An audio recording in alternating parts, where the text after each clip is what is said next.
Okay. Hey, this is Joe Valentine, Chair of the Academy Community Center Building Committee, and I'd like to call the meeting to order. I'd like to start with introductions of the people who are here and not here. We have some people who don't normally attend, and we should identify them for both for the people here and the people online, or people will be looking at it later. Again, my name is Joe Valentine. I'm the chair of this committee. AJ Miller, committee member. Ann Kelly, committee member. Scott Cochran, member of the public. Member of the public. What am I doing here? Member of the public. Austin Hall, Director of Beach and Recreation. Pete Anderson, Facility Director for the town and school of Madison. Alicia Smith, Construction Manager for the town. Thank you, everyone. First order is approval of the minutes from our last meeting, December 19th. I did not have any corrections or additions. Are there any others? Move to approve. I'll second. Any discussion? Any comments on it? In favor, say aye. Aye. Aye. Okay. That's a quorum amount. You say, do we have enough for a quorum? Yeah, Joan's on. So Oh, good. that's 4. And Dave's on as well. Oh, Dave Sperling? Yep. Hello, Dave. Sorry. Can the I forgot the people on the screen. Could you introduce yourself, please? Yeah, Dave Spurley. I'm the vice chair of the building committee. Joan Walker, committee member. Happy New Year, everybody. This is Al Goldberg, your selectman liaison. John Koplis from Collier's Project Leaders. Brian Park from QA&M. Thank you, everyone. Chair's comments. I've got a couple tonight, a few tonight actually. First, I know John Lamarandi is not can't come in. He's probably in the air or on his way to California. So he'll be spending the next few months in California, and normally Zooming, but he is on the way. He put together, and I'm not sure how many people he copied. I think everybody. Some design, some information on what the building advisory committee did, and I thought it was very well done, and I want to thank him. We can circulate it and put it into the minutes. If we like, I want to make sure there's nothing confidential in there, but it was a way of connecting what the advisory committee did with what the building committee is doing. So, good job, John. Thank you, wherever you are. Hopefully, you'll be listening in. Second, as of on the 22nd of December, I received the design development specs from QA&M. 22nd being the time when I was probably focused more on Christmas than on the academy. I looked at them. If you haven't seen these types of things before, they're very detailed. I believe I could share them with anyone in the committee if you would like, and I can forward that. Is there, Brian, is that something that you would not do or not normally do, but in the committee? Yeah, it's to the committee, not to the public. I mean, there is some stuff in there, and yeah, I'd rather the committee review it independently. Okay. There are, I think one of them has like one of them was 1,400 pages. Would that be right? One of them had a whole lot to it. It would be difficult for for some of us to review, but those who are used to developing specs would, might be able to look at your area of expertise. Anyone who would like to do it, please send a request to Jeannie, and we'll forward it to you from my desk. This is again. What was that again? These are the design development specifications. Not. Oh, we got the D. Okay. Yeah. It's very detailed notes. And you should also have the drawings as well, correct? Yes, we do. Yes, I do. Okay. You're only gonna do that on request, or you're just gonna circle it to the committee is? I'll do it on request. Okay. Only on request. And that sort of keeps it, we'll know who has it, and we'll know if, as Brian recommended, that we don't share it with anybody outside.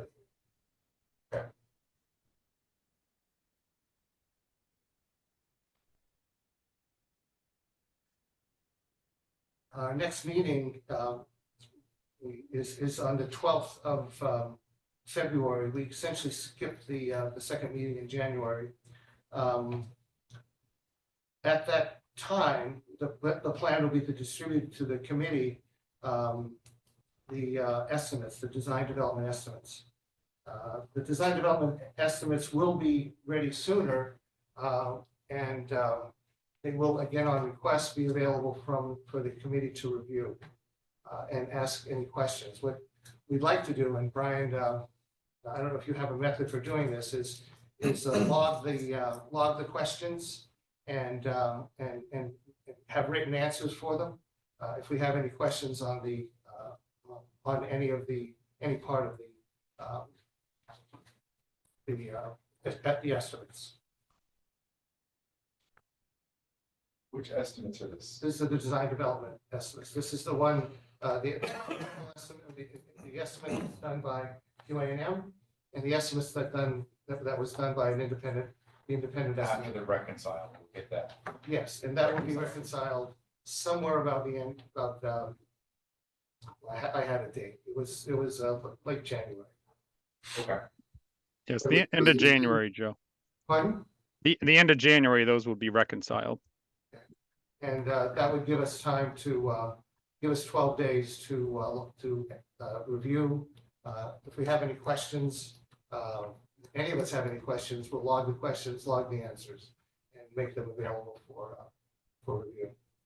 And then we want to talk about that on the Fed meeting, Yes. first Fed meeting. Okay.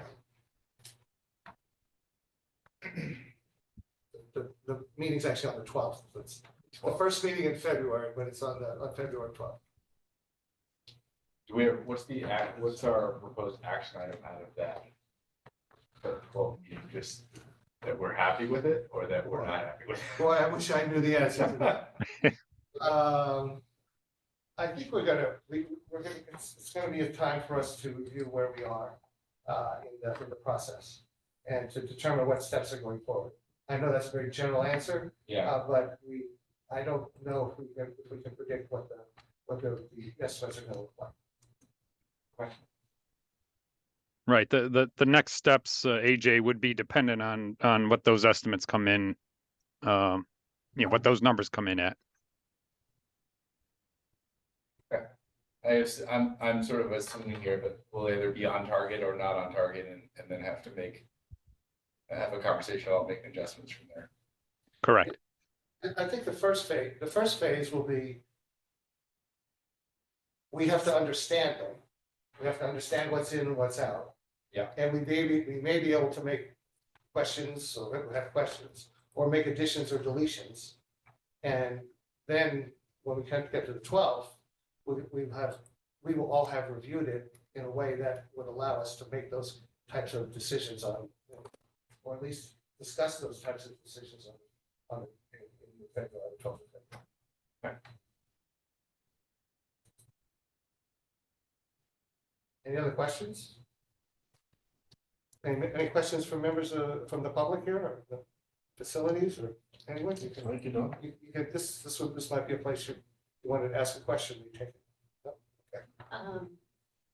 Two brief questions. Were there cost estimates done at the SD phase, or is this the first formal cost estimating and reconciliation? There was no reconciliation, but there was that's Brian, John. Yes, Felicia, there was a cost estimate provided by, by QA&M's estimator, Gibbons, and that was the basis for some of the decisions and comments made on the project at that time. The DD phase will be the first approach with the estimating of 2 estimators.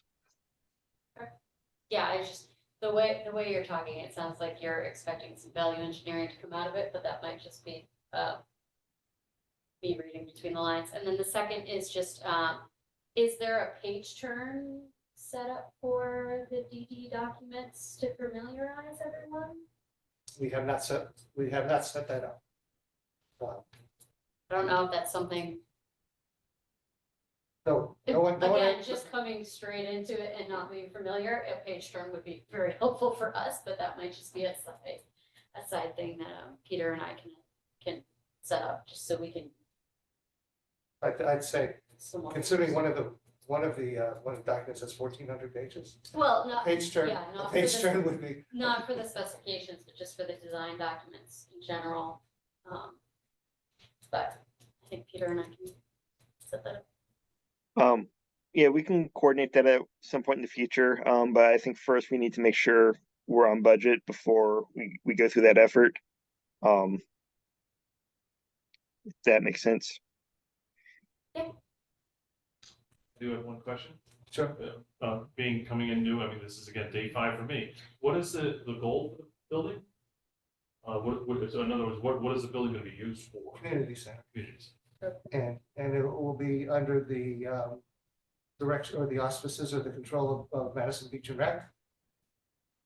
Meet Austin to your left. Yep. We've been in contact with it over the last couple of days.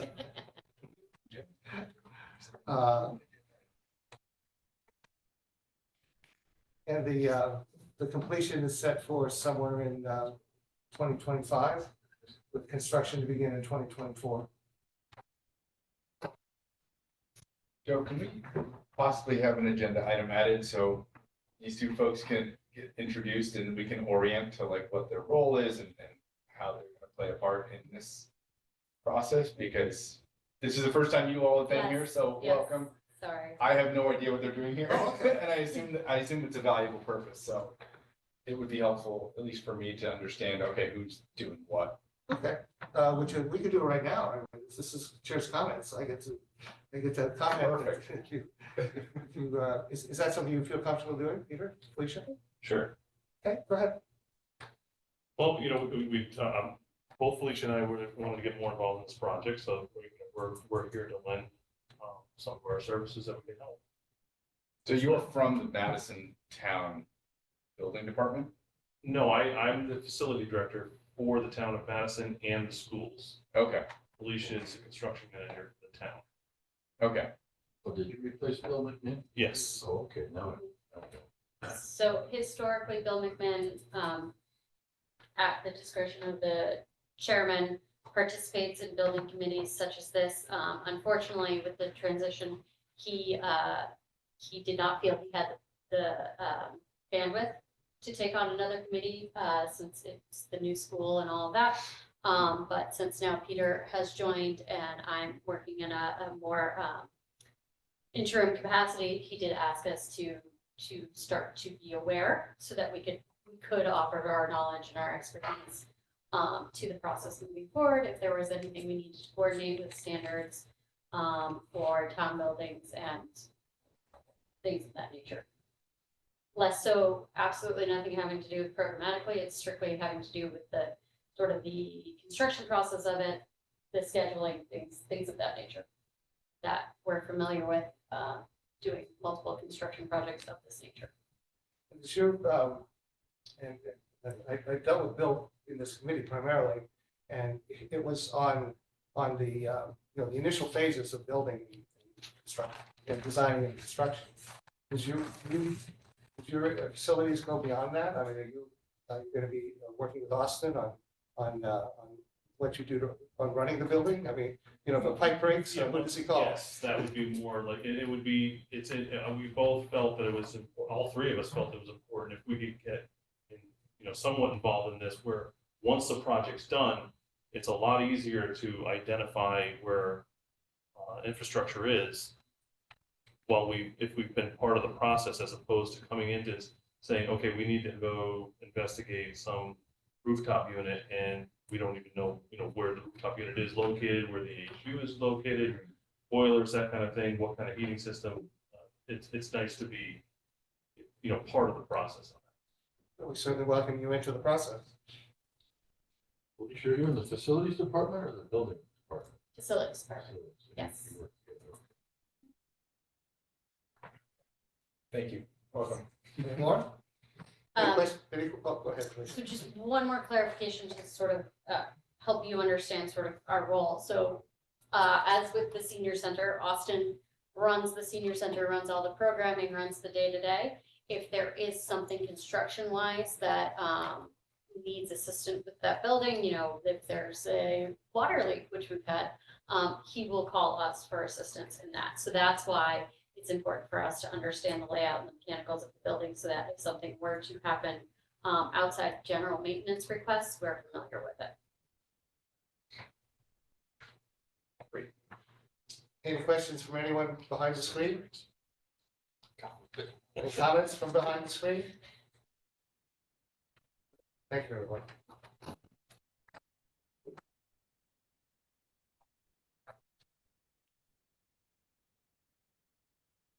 This morning, you might have seen a number of emails flying around about an evaluation of the commissioning agent services. There was an internal error. There was one of the bids was listed as the low bidder, and it wasn't. So that process, the process of evaluating the bidders, has been taken back into facilities, as a matter of fact, and we will be expecting. We will all get a chance to look at it in a little more detail now. I know we're going to talk about it. We said we're going to talk about it today. I would not recommend, without having that completed, having that analysis completed, that we vote on it today. I'm also a little concerned that of the three bids, you've probably seen the values on them, that with one of the bids being out, totally out, an outlier, that we essentially only have two bids. So I've got some concerns about that in addition to waiting for the facilities evaluation of the remaining of the three bidders. I imagine can we ask questions of the bidders as well? Yes. Okay. The bid was, the only bidder will be here will be Colliers. Right, but I don't know, John, are you able to speak to Collier's bid, or is that outside of your? Depending on what the questions are, AJ, I may be able to answer those. If not, I can certainly, forward that on to the commissioning group and department here in the office. But I'll defer to your questions, and depending on what they are, again, I can try to answer those. And if I can, I'll forward those along. With the discrepancy of the bids, we may want to actually call all three in for direct questioning. My concern is that Colliers, who knows the building and the process and the people here the best of any, bid almost $200,000 or $190,000, way above what the others have bid. And do they know something that we don't know? Is the $200,000 bid correct, or are the ones under $100,000 correct? You're essentially in the line of questioning I was going to ask too, right? So I don't know if are we okay asking Colliers that they're the only representative here, but they are the outlier as well, right? So Yes. they're the ones we're going to probably have the most questions for. Well, maybe we should have the discussion first about whether we want to bring all of them in to speak to. If we answer yes to that, then it would be inappropriate to ask, to start with Colliers without the ability of the other two to say something. If that's saying inappropriate may not be a bad word. Maybe just it wouldn't be right. I guess is another way to put it. That all the bidders should have, and the other thing, if we do that, we again, if we're in the discussion here, we may want to see if we can get more bidders. If there was a way to get more or responses. Hey, Joe, can I ask a question? Sure, Dave. Good evening, everybody. So we sent out the RFP. We got three bids in, correct? Correct. And they're Correct. all for providing a service for commissioning our new building or our rehabilitated building, correct? Correct. Correct. Right. So the three bids, it could potentially be cost difference on size of firm, right? Larger firms will have larger overhead, which could bring the cost up, or a couple, I don't know the other two firms, but it could be smaller, Joe, right? Hourly Yes. rates could be cheaper. I would bet they're both smaller than Colliers. That would be an easy bet to win. Well, I don't know. So what's the approach of trying to bring them in and speaking with them? If they're providing a service and it meets the requirements of the RFPs, the price is kind of is what it is, right? Unless you think that you didn't get enough bids and you're going to throw them out and get new ones, Joe. I mean, we got three, which seems to be a good number. The only reason I would do that is if we said Colliers was such an outlier that we really only had two bids in the range where we were expecting. By the way, and tell you what, how about if we defer this conversation till we have a number 10, review of proposals and selection of commission agent. Is that okay with everyone? Yeah, that's fair. This is like chair's comments, and I don't want to, I don't want to make this my issue. This is an issue for everybody.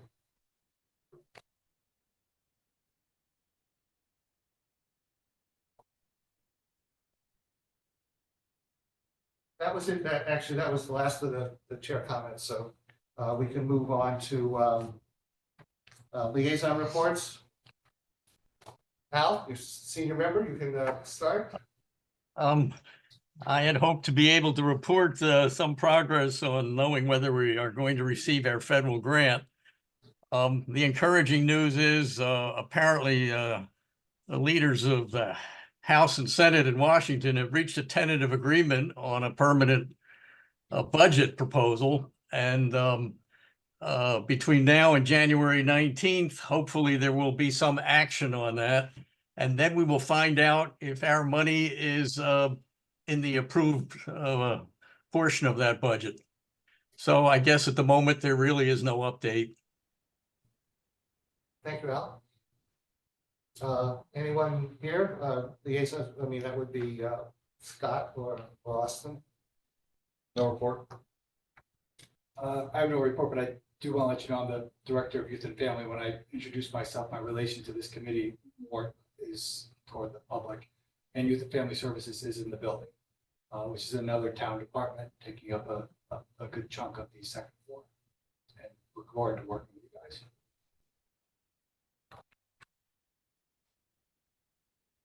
Thanks, Scott.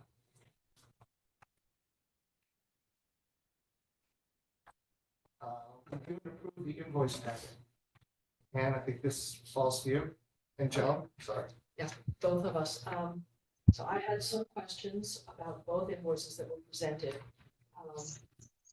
QA&M invoice, there is an item, contracted item called additional design scheme for $20,350, which we don't have any record of approving. And upon conversation with John, with Colliers, it's been determined that that is basically an erroneous item that should be removed from the invoice. Correct. So I'd like to propose that we defer approval of this invoice until we get a corrected invoice. Does that have to be a motion? Can I just clarify? So that was, there was additional billing on top of the DD set billing? That is correct? No, this wasn't, this is. No, it wasn't invoiced at all, Brian. That showing- line item was noted but not invoiced at all. It Okay. It's not an invoiced amount, it's a contract, it's noted as a contract amount. So I think that is with our engineering teams and us. So as long as it's not invoiced, I think the Q&M invoice should be okay, right? I don't have any objection to the amount that's actually being invoiced. Okay, that's what I want to clarify.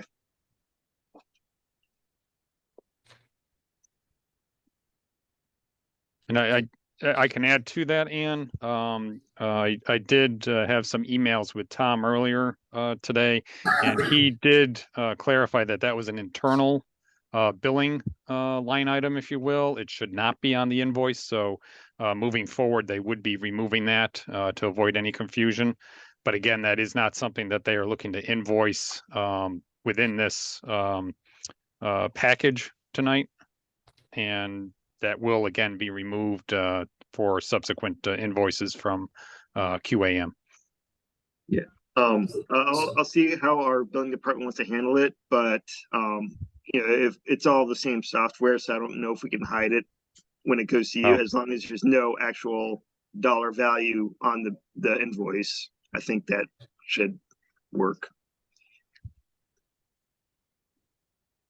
So does anyone on the committee have objection to approving this invoice for payment, noting that there will be no amount invoiced on that particular line? The amount on the invoice that I'm supposed to sign is $81,236.02. Is there any problem with that amount? The amount on the invoice is $80,055.02. Okay. This says 81,000. There are two invoices. That includes the Collier's invoice as well from December, Joe. Okay. For QA&M, it's $80,055.02. Correct. Is there any issue with that? No, not on my part. And the $1,181 for Collier's? We haven't talked about Colliers yet. Okay. Do we want to move on to Colliers, or do we want to make a decision about the QAM invoice?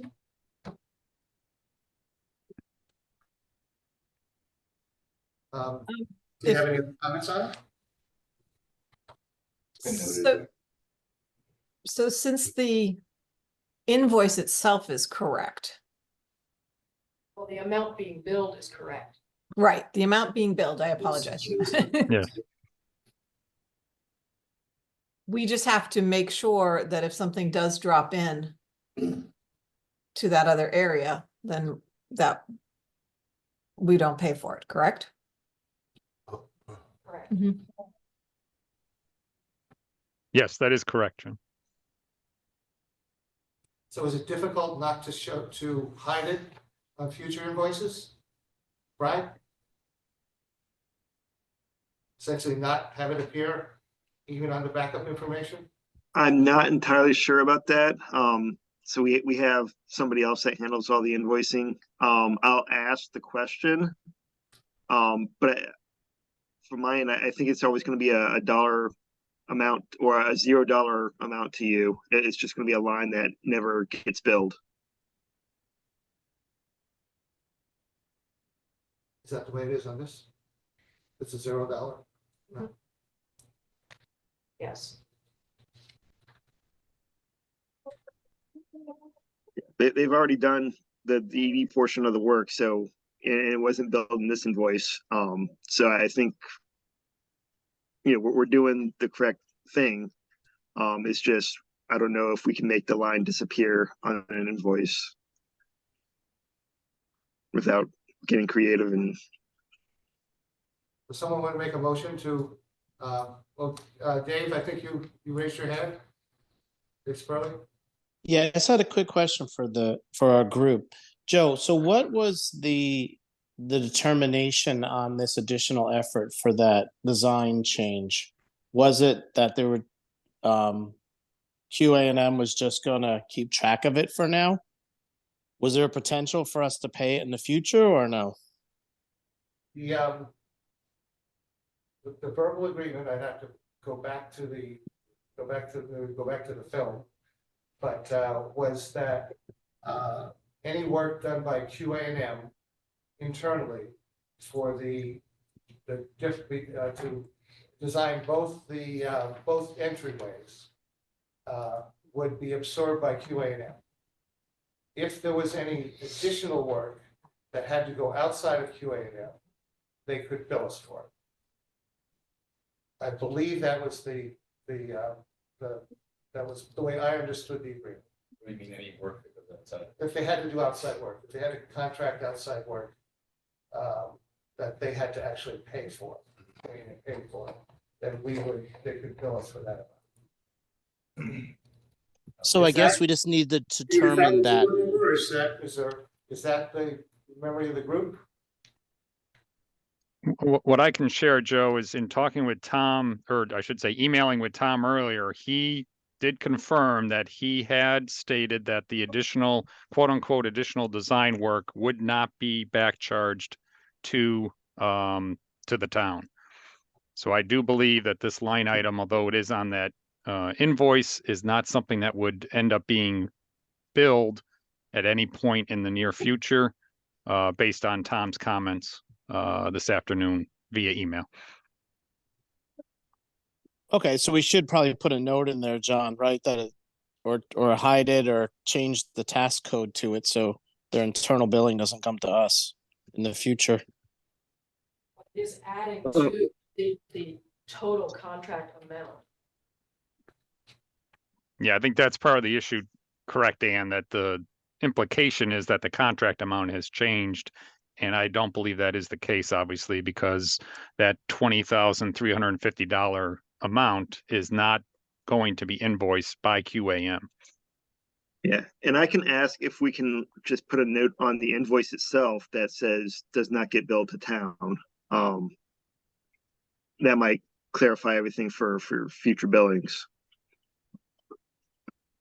We'd also ask that the contract amount reflects the agreed upon amount, correct? Yeah, I think that's a bigger question, John, is that if the contract amount changed and we didn't approve it, then it should be changed back to the original Right. contract value. I mean, yes, Dave. And I mean, maybe they put another line below that, which is a deduct of the $20,350 to bring it back to the actual, contract amount. But I'll defer to Brian and Tom on how they can address that with their internal billing. They should be able to at least do a credit, yes. Right. A negative line item, and then it just washes. So. Right.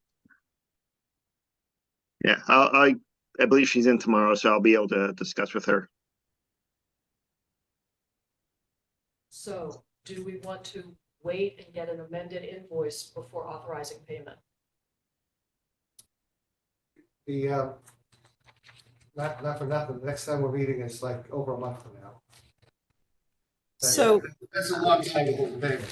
Yes. I think I'll make the motion to approve, but with the caveat that the additional design scheme and the additional services is incorrect on this invoice, will be corrected on the next invoice.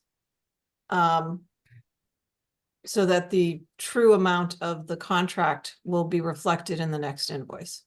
And if that doesn't happen, then we're going to hold it until they do. How does that sound? Because there's several ways to correct this. I know enough Right. billing systems that this should not be rocket science. So. Do we want to do that? Are you comfortable seconding that? We could also, can we pre-approve it, like, once they've issued the new one? So once we have a corrected invoice, that invoice is automatically approved as long as the amounts are correct. It's like a post-dated check. Yeah. I think we'll be good. I'll second if we can be assured that we will be getting a corrected invoice. And Joe, I think what you can do upon signing off on this as chair, you can actually make a note on QA&M's invoice that this will never be charged to the town. This was an incorrect thing and it will be corrected in the future, like on the actual invoice, so that there's a record of that along with this recording.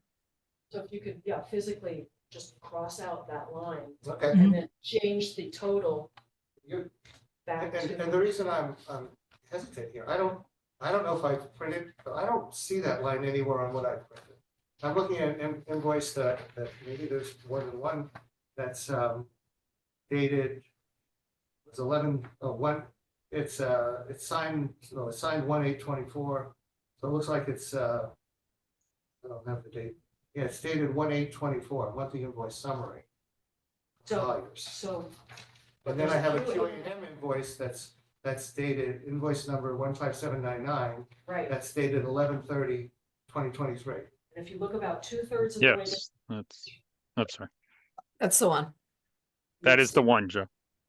We'll see additional design scheme, 20,000. Additional designs, there it is, $20,350. Okay? So we'll just X that out. You know, a note not billable to The town. to the town of Madison. And the corrected total contract amount is $939,000.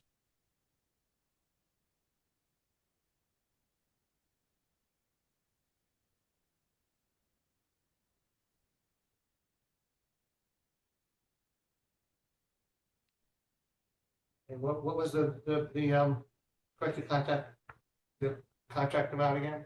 $939,000, 939,000. correct, 929,000. 0.00. Yes, Thank you, Ann.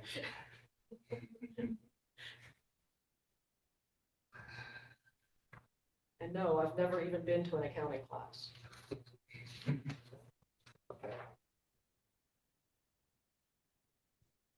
Sign it here. I'll give it to Jeannie before it's over.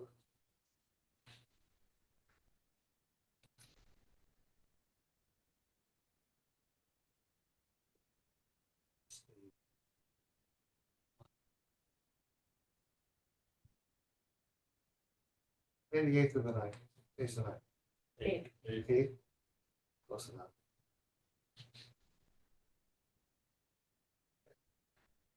Do we need to vote? Yes.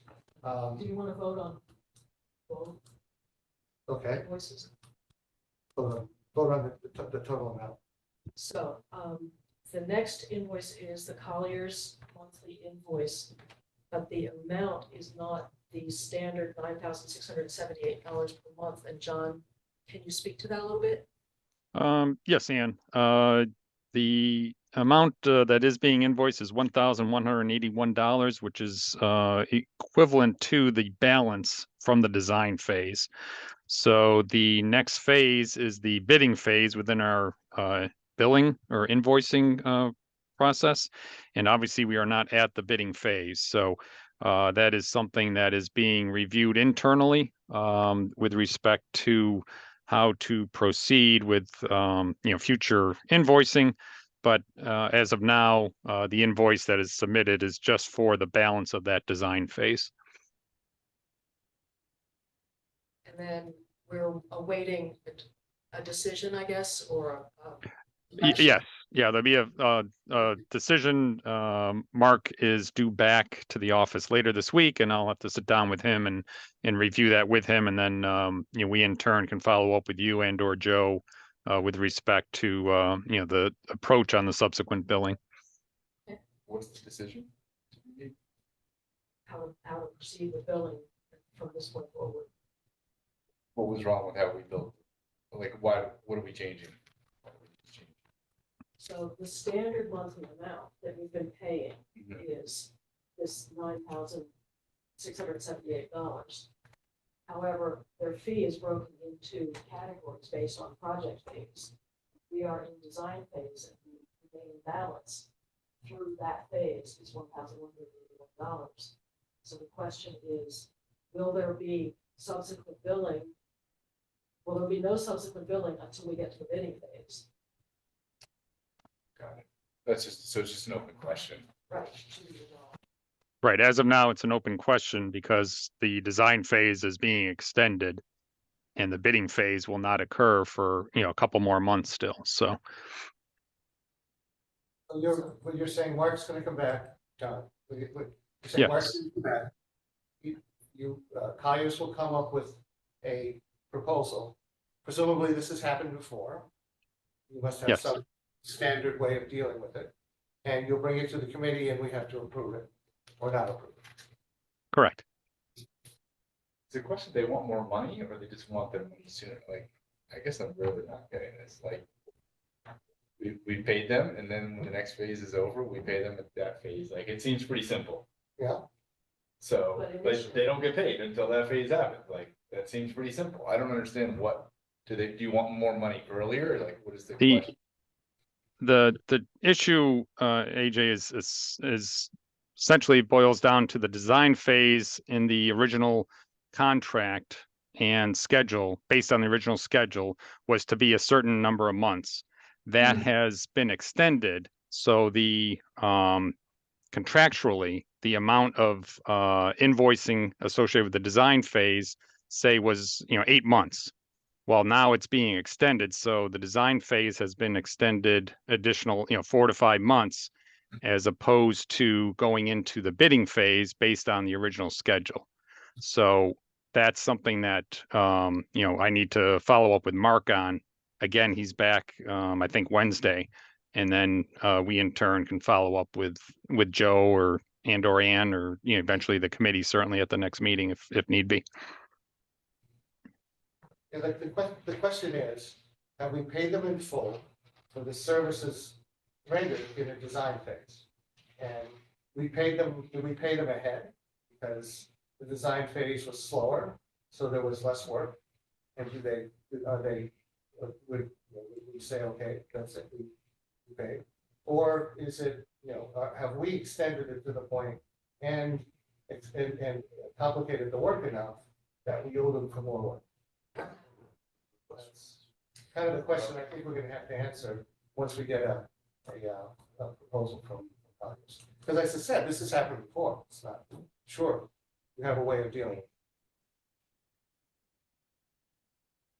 it. Does that sound, I mean, at least, That makes sense at least, right? There's a reason why. I am really curious if they're actually gonna come up with something that they can show that we've done, asked for more work. that's It's not a the, contract. Right, and I would suggest if there is a request for more funds, then we would not need to see the backup for the hours that have been put in thus far. That would be my point. No, understood.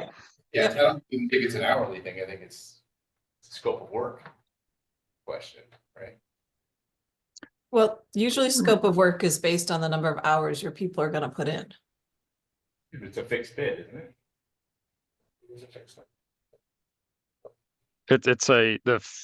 The Collier's fee is a fixed fee, if that's the question, AJ. Yes. Right. so John, when you bring this back, when you come back with your proposal, as I said, do you have a standard way of doing this? Could you explain, or would you please explain what happens when the opposite happens? If the design phase lasts 8 weeks instead of 10 weeks, and you only get paid for 8 weeks, and then we're moving to the next phase, what do you do there? So, we'd like to see both sides of the coin. Certainly. I'm not aware of any design process actually being done quicker than anticipated, but I can, look into that and let you know, Joe. Okay, The other- thanks, John. the other- Thanks. That means, we're probably in a pretty good position to. The other point with respect to timing is that the $9,678 monthly standard billing amount was based on a projected completion date. We changed the projected completion date. Correct. So Not that's yet. just another side of the decision coin. Okay. So at any rate, I guess I'd like to make a motion that we approve this invoice for $1,181. Joe, can you second that? I'll second that. Sorry, I was trying to find the unmute button. Any other discussion? Any other questions? All in favor, say aye. Aye. Aye. Aye. Okay, got it.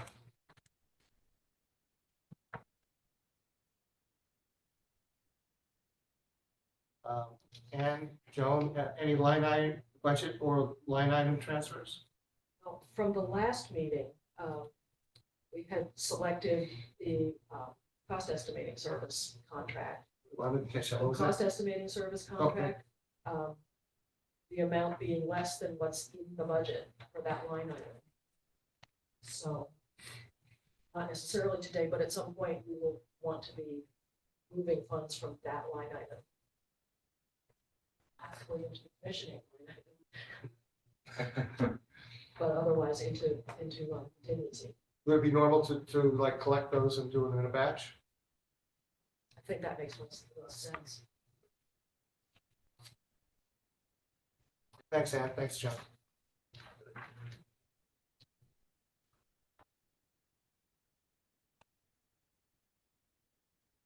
Collier's update, John? Certainly, I just wanted to share, I did send out the updated milestone schedule. I believe Jeannie had shared that with the group, so that was distributed previously. And then the other item for discussion would be the commissioning proposals. And unfortunately, I'm double booked this evening, so I do have another building committee meeting at 6:30 I need to jump onto. So that just leaves a couple minutes. I don't know if you want to jump into that discussion now, Joe, or how you want to approach that. Give us your spin on it. Regarding the commissioning proposals.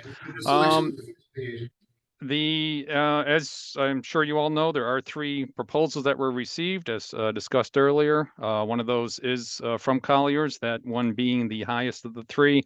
One portion of that explanation is based on the number of meetings on the spreadsheet that I had shared with the committee. I did differentiate or delineate, the number of meetings associated with a couple of those phases during the construction. And, that explains part of the cost delta, although, that does not explain all of it. So I am not sure, to be honest, if Colliers misunderstood the scope of the work and the RFP request. The other 2 bidders are a little bit closer to each other, obviously. And I believe, all 3 are capable, certainly, but as far as the costs are concerned, there is from the original budget roughly $43,000 that was allocated for this scope of work. So both of those numbers are above that figure.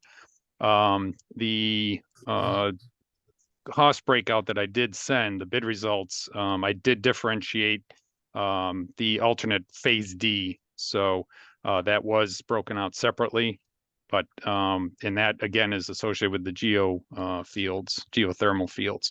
So that may or may not come into play, but again, that's a small amount in the overall costs. But SES, Sustainable Engineering Solutions, that is a firm that we have worked with and are currently working with on a couple projects through Colliers.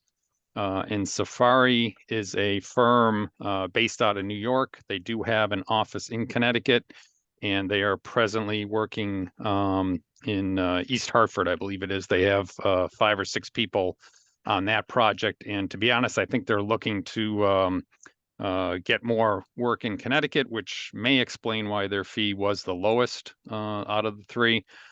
Just trying to get themselves, into the state a little bit more. But they do have a Connecticut office in addition to the New York office. But those are my initial comments, Joe.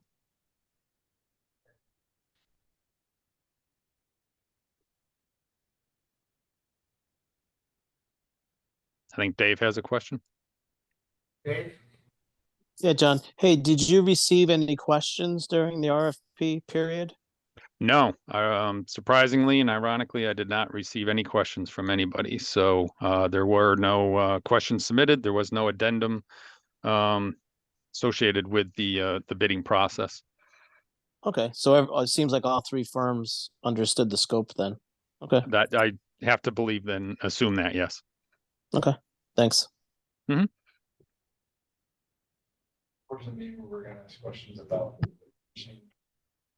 agents. Do we want to ask questions about commissioning agents? We have a whole agenda item. Yeah, or do we want to wait till that? I guess I'm just questioning whether we're, Well, John has to leave in 2 minutes. okay, So, so maybe now.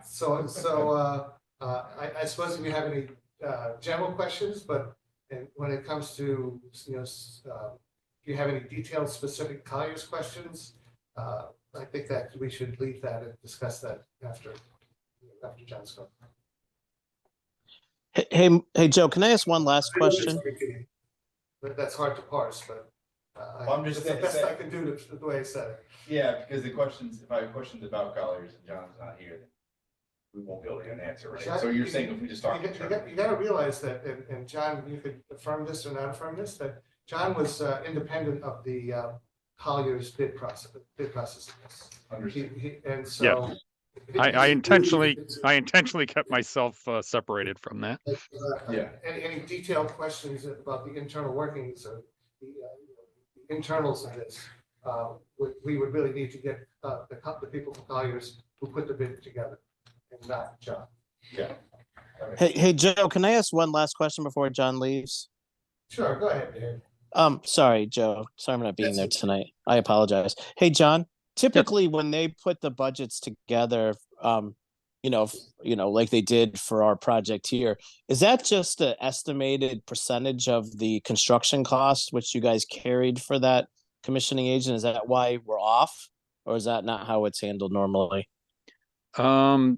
If I understand your question, Dave, typically when we put the budget together, the commissioning line item is typically 0.5% of the construction costs.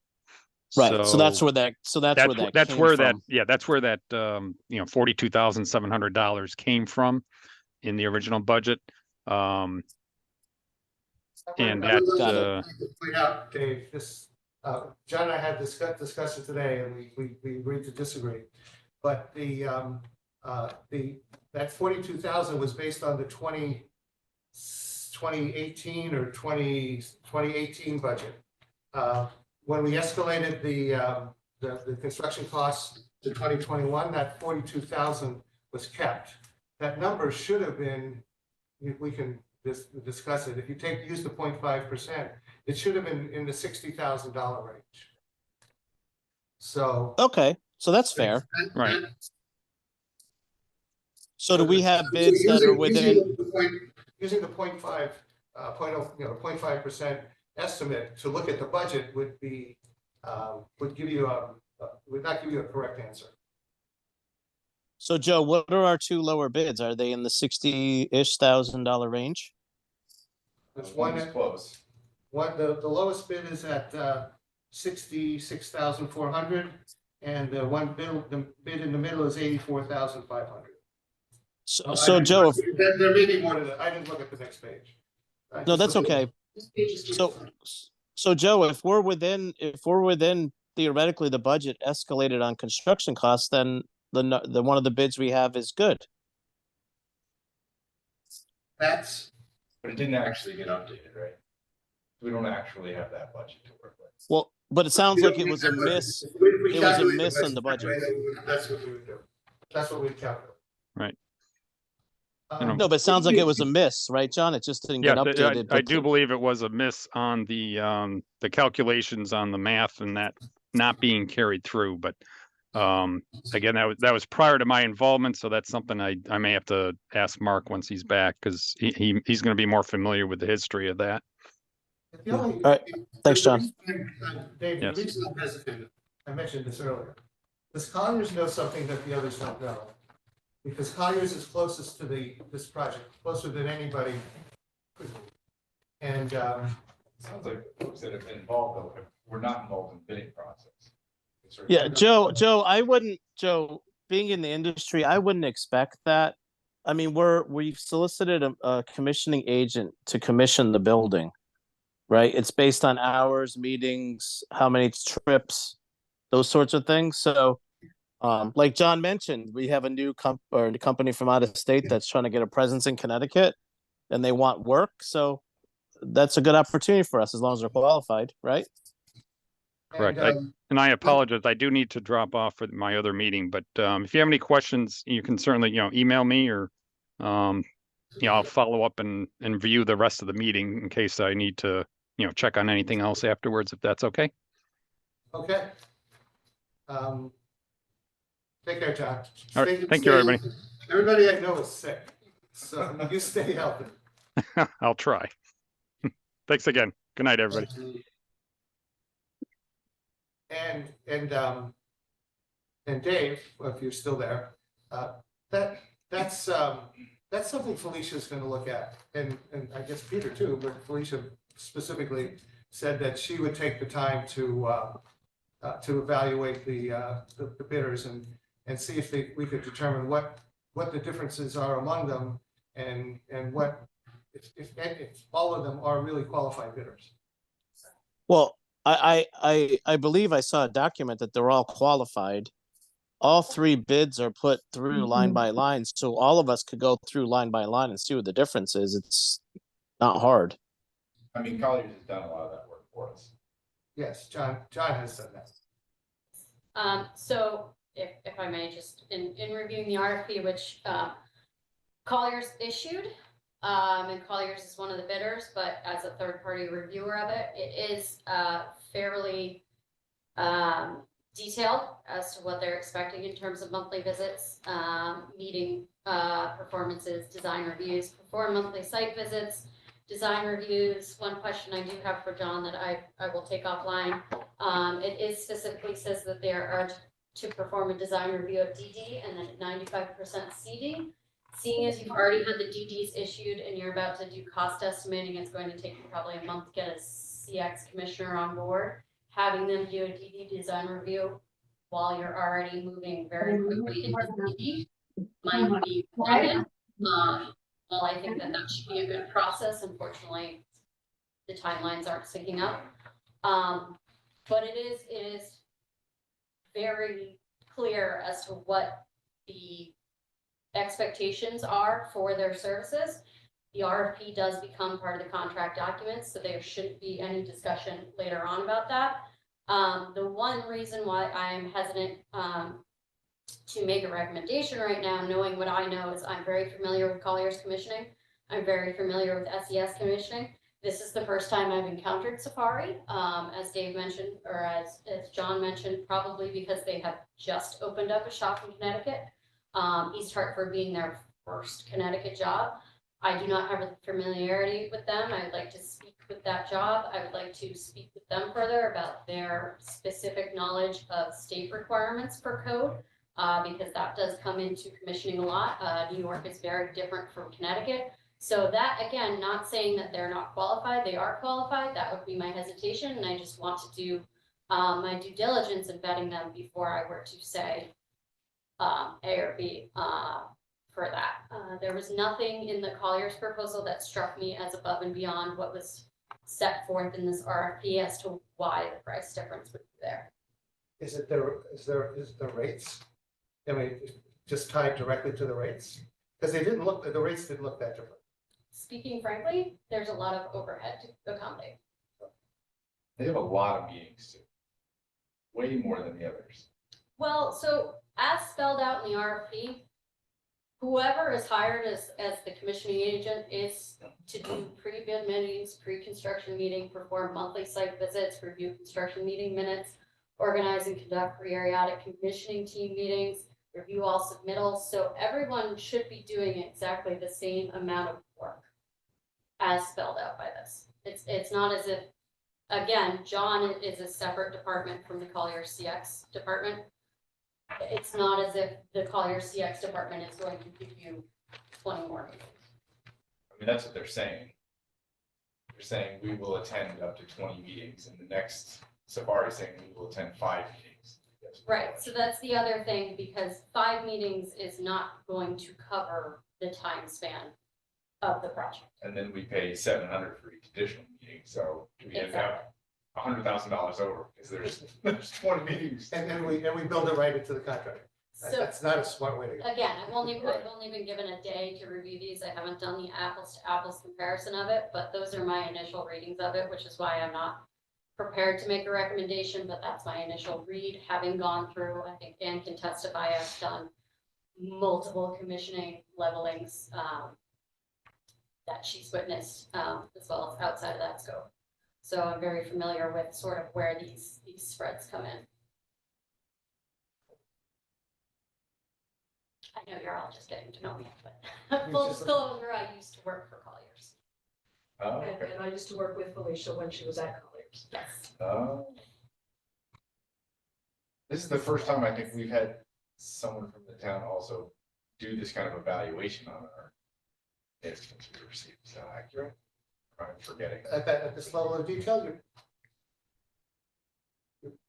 I'm not sure if it was ever as important as it is now, but this is the first time I can say that we've had that level of detail. Right, and what I would say is just because Colliers is your OPM and a bidder, there is a conflict of interest there, which is why I'm happy to step in.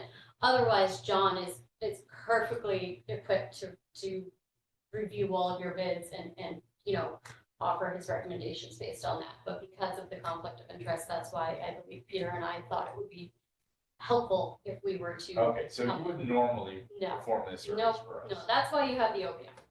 Absolutely, you have the OPM for that particular reason, because the OPM is also a bidder, that's why we were asked to get involved. Great. Okay, that clarifies a lot. Thank you. Yes. I'm happy to look at anything you send my way, but Yeah, I normally know if it was that like, would be this John's is role. now Yes. moving forward, we're gonna get this, Yes. or this is an anomaly situation, so. It's helpful. Hey, Joe, can I ask another question? Sure, Dave. If we're gonna interview potentially one of the firms, we really should interview both, right? It should be done by the committee since we're making the decision, Yes. right? Yes. It's only fair, right? We got 3 proposals by RFP by a bidding process. We should do due diligence for all 3. We've spoken to that earlier. Maybe I wasn't speaking loud enough.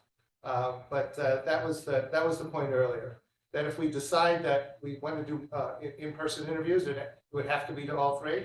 And if we decided that for some reason we didn't think we had anybody that we really wanted to award it to, then we might open it for more bids, but it doesn't sound that way. It sounds as though we have at least one person one company that we have, that Felicia has some experience with that would be able to be recommended. We have someone that's new, and then we have someone with Colliers who's an outlier with a lot of money on the outlier side. So. Okay. Yeah, I just wanted to make it aware. I mean, we get to choose from here what we do. But we may not need, I mean, if Felicia does the evaluation, we may not need to do interviews as well, right? That's true. Or we may want to. but Joe, That's what we're here to, that's what we get to That's what discuss. I'm wondering what I would be able to suss out that she couldn't suss out. She probably is gonna do a better job. I think, so Joe, you know, if we might just want more bidders. I mean, it's not, it may be that simple. Fine. It's not that they're qualified or not qualified or high or low. We just may want to see, we could say in this committee that we just want to see more, offers. This is a limited number of offers. Limited number of offers, and we may want to see more, but that's what this discussion could be about. yeah, Joe, I mean, we think we have to be reminded that, we're recording this live, right? And we got to talk to this. So if we have 3 bids, we have to do our due diligence for all 3. That's my only point. Yes, absolutely. And if we don't choose the low bid, we have to have a reason why we didn't choose that bidder. That is correct. Thanks. So I think my charge moving forward is to call the references for each of the bidders, and then to do a phase by phase breakout to make sure, as you mentioned, that they're only doing 5 meetings, that they have followed as described in the RFP, apples to apples. We are asking for monthly site visits. Have you provided monthly site visits given the schedule that was put forward and all that? Once I have that ready, I can give it to you and you can decide if you want to interview further or if that is enough to make your decision.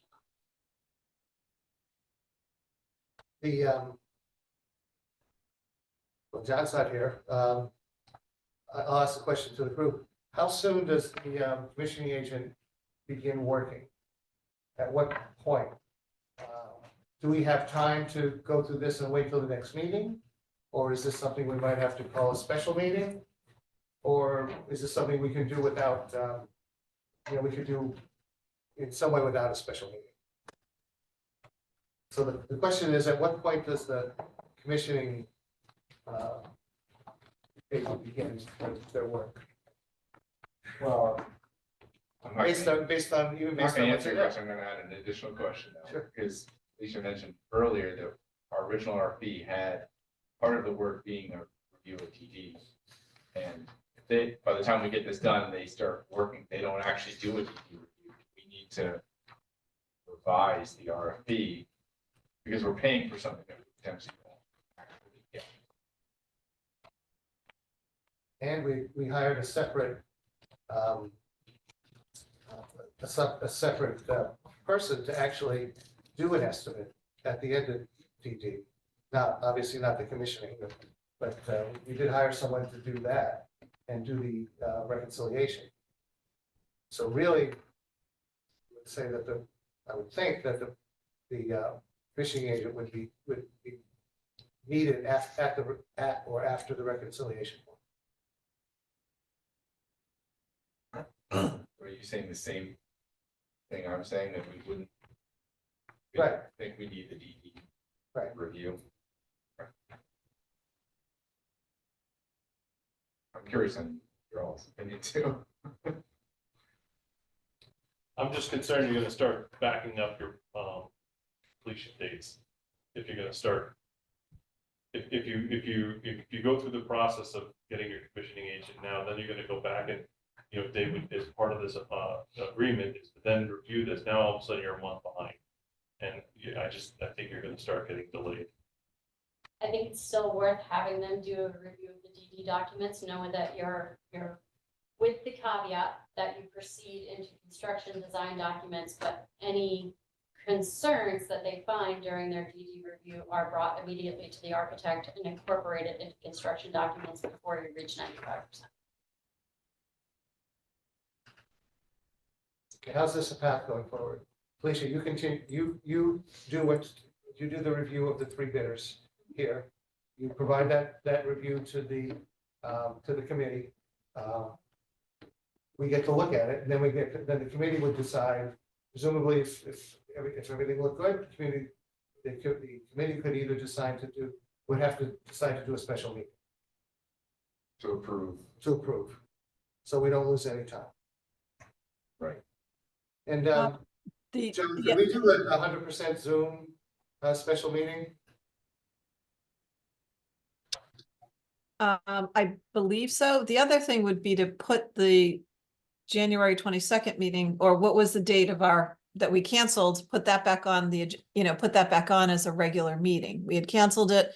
I believe we've got enough time to put it back on as a regular meeting, and then it's the only agenda item. And we kind of focus just on that one item and then we're done.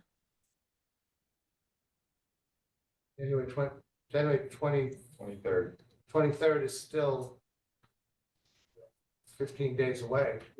We could have it done sooner if we. Yeah, I mean, we could, how long do we think it's going to take for the review to be done?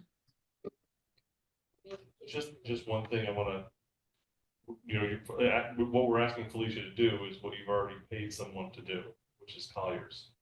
I mean, we're happy to help with this, but you're losing your money that you paid Colliers as your builder's rep.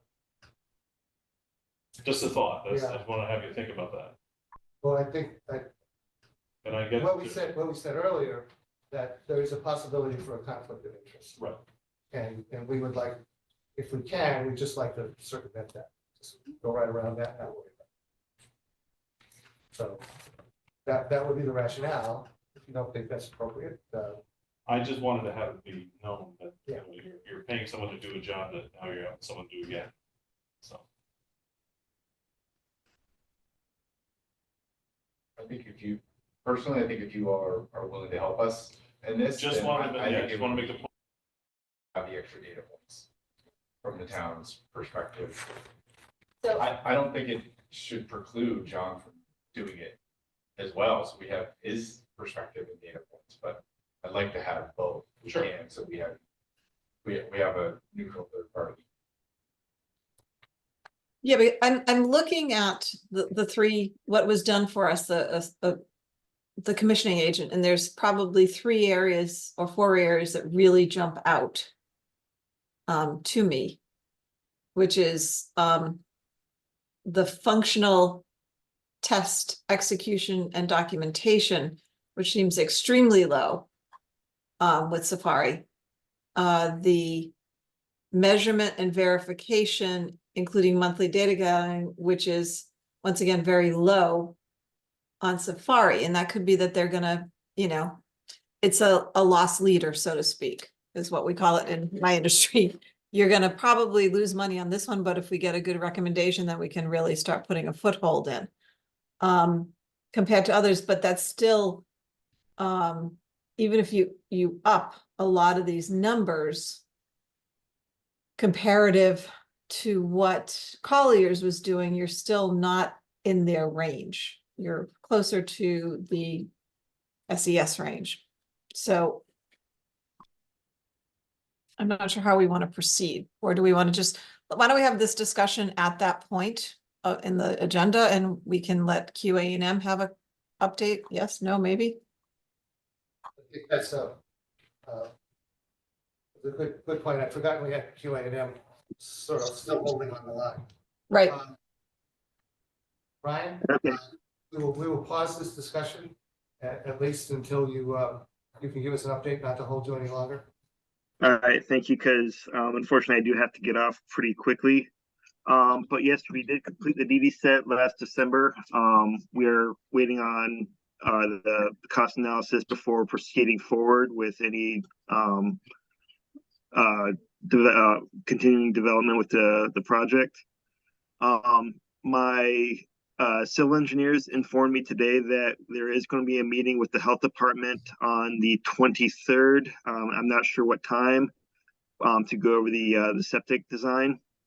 I will notify Joe whenever I hear what time it is, and if anyone from the town or committee wants to attend, I'll give them the option. I will probably try to piggyback some additional. We need to get in there with my structural engineer and do some demolition review, just to verify joist layouts and stuff, now that we have locations for all the ductworks and any penetrations through floors. So hopefully I can get both site visits on the same day. But until we hear back from the cost estimators, we're really not making a whole lot of progress until that point in time.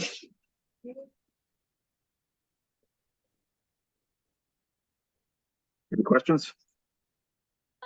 Brian, sorry, just before you do get off the line, can you ask around your office if anybody has had experience working with Safari or any field chatter? There's not a name I'm familiar with, but I only get involved with a small fraction of the number of projects that we do. But yes, I can ask around. Okay, thank you. Yep. Yeah, that would just be helpful for me. That's one thing I think that Collier's also, that having a much bigger reach than I do, just working in Madison. Okay, not a problem.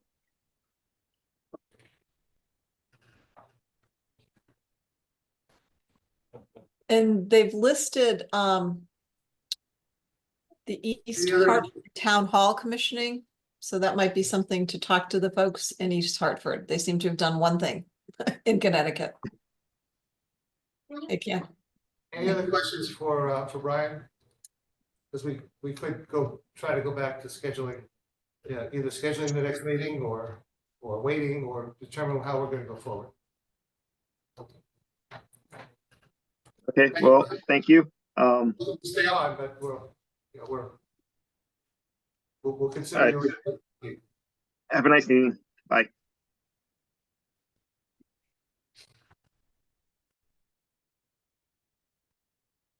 Like to try to propose a way forward. Felicia, I got I sort of get the idea that it'll be done in a matter of days, not weeks. It's all a matter of how quickly I can get in touch with East Hartford. Okay? And some of my work colleagues to just put word on the street if they've heard of them. I do have some colleagues down in New York City that I would like to reach out to. So it's just a matter of, I can vet this right now and tell you where the apples to apples are. But it's then, because this is a public bid and all of that, it would also be based on references and back experience. You know, I can cite the language that's included in the RFP about, you know, how you choose the commissioning agent, not just based on the low bid, but also based on experience, et cetera. That's what I was getting at is we could wait till we get that information and then decide how we will move forward. Presumably, it would be a special meeting, and we could set that date based on whatever the special meeting rules are. We don't have to set a firm date now. That might be too soon or too late. I like the idea of using the 23rd meeting slot, but if there's, Well, that could be, I if mean, we're delayed and that's too soon. right. So we could target the 28th, if that, that's the 28th, The 23rd. 23rd. You know, if we get the information and there's enough time to set up a special meeting, we could use the 23rd as a date. But if it's considerably earlier, or if it's later, or considerably earlier, we could do that too. But the 23rd would be a good, since we already have that in our calendars, that would be a good fallback date. And Jeannie, do you know, what do we need? Do we need, how many days in advance do we need to set a special meeting? I think you can do it immediately. Beyond 30 days is a regular meeting. Within 30 days, it becomes a special meeting. My understanding. Okay. I like that. There's no requirements. We can do it. We can do it at the end of next week.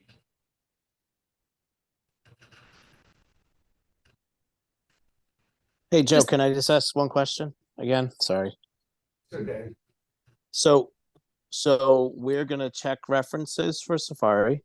We're gonna go through the 3 bids, find the deviations or the differences. If we see if Safari is qualified and they have good references and we have a few outliers, then we can get in touch with them and verify those items we're concerned about, right? Yes. That makes sense. Sounds good. That's good. We could also, if the low bidder is, if we determine for any reason that Safari, being the low bidder, is not qualified, then that's a different question that we have to ask ourselves. Are two bidders now adequate, considering how far apart they are? And do we go out for another round, or do we go out for another round of bids, or whatever? So my question would be, Joe, and I know we're not there yet, I don't want to take up too much time on the subject, but if we were to send it back out to bid, we should relook at the scope that's in the RFP and see if we want to eliminate something, right? Or make changes. Because we may just get the same three proposals again. I guess I can't answer that question. I think that's probably unknowable. I thought John did last time, there aren't a lot of companies that do this type. Is that accurate? Yeah, I think your scope is solid. Not a lot of companies that do this. Perhaps it had something to do with the timing. And this is also a fairly complex project, especially with the decision about geothermal not being finalized yet. So for firms that already have a pretty full docket, they might have chosen not to pursue. So again, I don't know, you know, as an OPM agent, I was normally calling up all my contacts and saying, hey, this RFP is on the street, love for you to take a look at it. I don't know, I can't speak for John if he did that, and if he was told, you know, hey, thank you so much, we're gonna pass.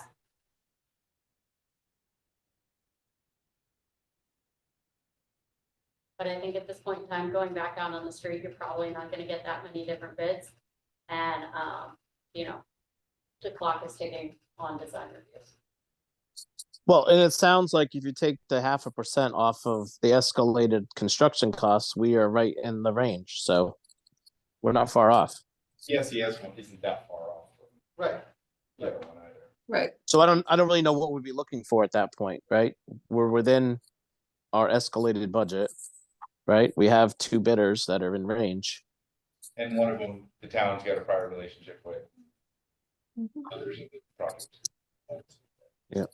Again, I think a lot of, you know, a lot of the paths right now are uncertain. I think for certain, we should do the analysis. We should contact the low bidder if that's the case. Determine that they're, you know, get any references, determine that they're viable, and if they are, just go. Yeah. There's no, if we stumble along the way somewhere, then we'll have to chart another path.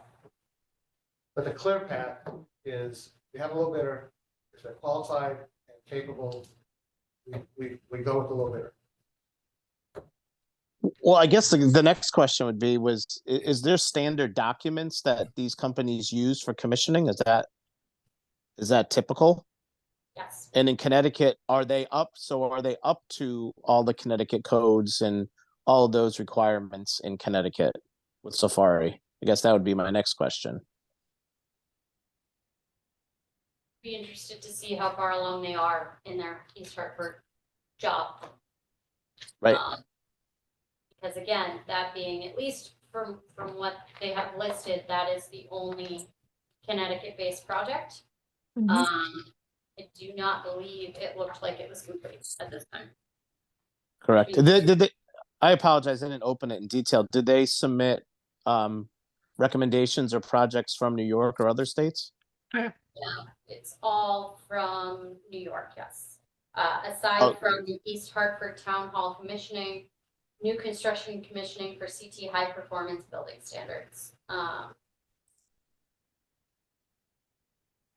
the rest are New York city-based listed projects.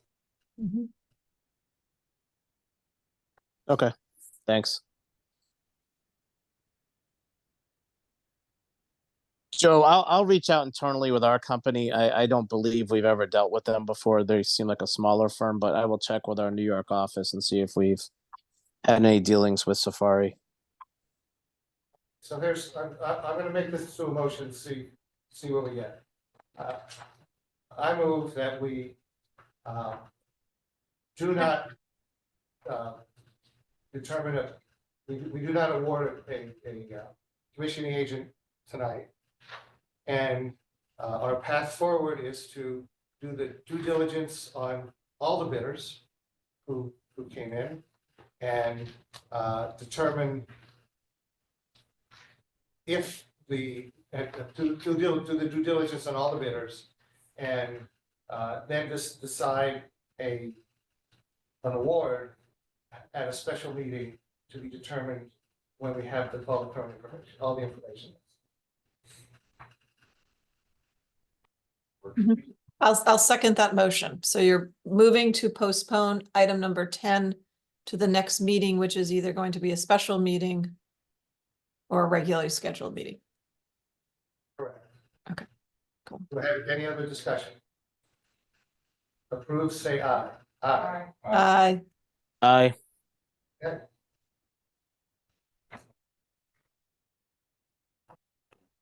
And Felicia, thank you for volunteering for this. Did you volunteer for this? We're gonna just keep sucking you in. Don't worry about it. Happy to help. Joe, we have a public today. One. Yay. Jeannie, if the person who's on the public today would like to make a comment or say anything, please raise your hand so that Jeannie can recognize you.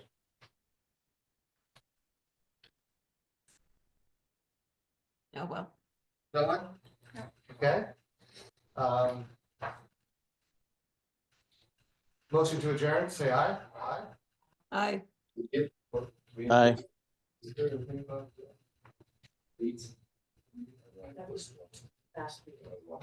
Sorry. Aye. Okay. Okay, meeting adjourned. You can turn off the recording. Thank you. Thank you.